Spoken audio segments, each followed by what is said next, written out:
In the shadowy corners of the old hospital, the East Wing had long been a source of unease.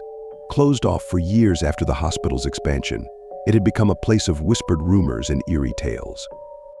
Colleagues often spoke of strange noises, cold drafts, and moving shadows, dismissing them as fabrications of overactive imaginations. Yet the fear was palpable among a few.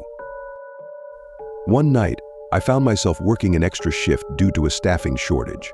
The hospital, unusually quiet, was disturbed only by the beeping of monitors and the soft murmurs of patients. Around 2 a.m., while catching up on paperwork at the nurses' station, my colleague Mark approached me with a request that made my skin crawl. "Hey, can you do me a favor?" he asked, his voice low and urgent. "I need to get some old patient records from the storage room in the East Wing. Can you come with me?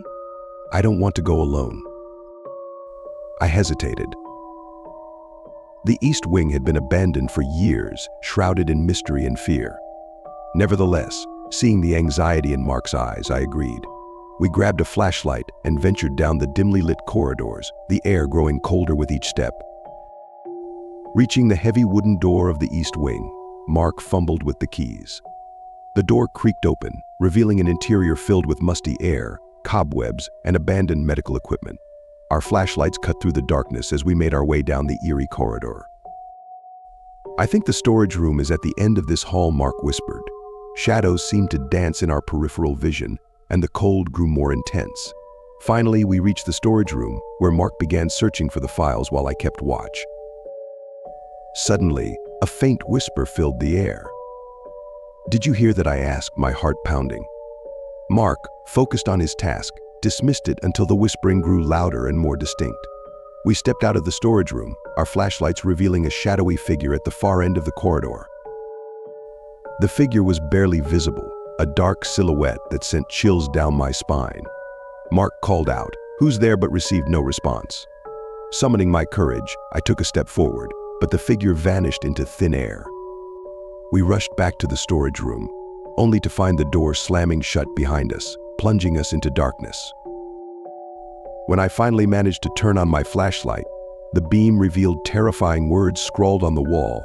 In what looked like dried blood, "Leave now." We grabbed the files and bolted out of the East Wing, the whispering growing louder and more insistent behind us. Back in the main hospital, Mark and I reported the incident to our supervisor, who dismissed it as a figment of our imagination. But we knew what we had seen and heard.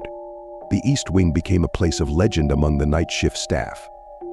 No one ventured there alone, and those who did returned with stories of strange noises, cold drafts, and shadowy figures.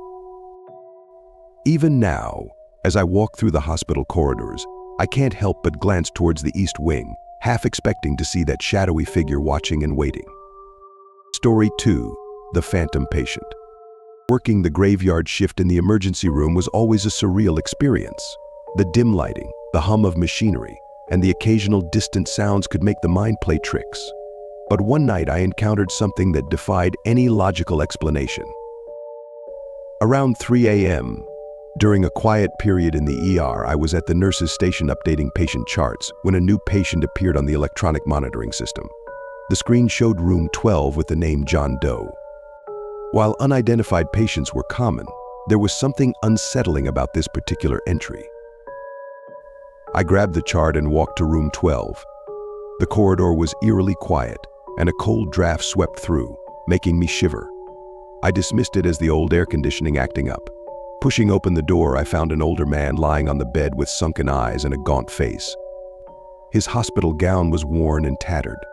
His eyes were hollow, vacant. "Good evening, Mr. Doe," I said, trying to sound professional despite my unease. "How are you feeling?" He didn't respond. His eyes remained fixed on me, sending chills down my spine. I checked his vitals normal, almost too normal. Despite the steady readings, he exuded an aura of profound stillness, as if he wasn't really there. I decided to call the attending physician, Dr. Connor. When he arrived, he examined Mr. Doe and found everything to be normal, but commented that it was as if Mr. Doe was here, but not really here. Dr. Connor decided to investigate further, leaving me to handle the rest of my duties. As the morning shift began, I was informed by my colleague Juliana that room 12 was empty. The bed was neatly made, and there was no record of John Doe's admission or discharge. Juliana and I were baffled. There were no reports of him leaving, and the night shift hadn't recorded any visitors. It was as if he had vanished into thin air. Our supervisor chalked it up to a clerical error or fatigue-induced hallucination, but Dr. Connor and I knew what we had seen. Weeks later, I discovered an old hospital record detailing the death of a patient named John Doe in room 12.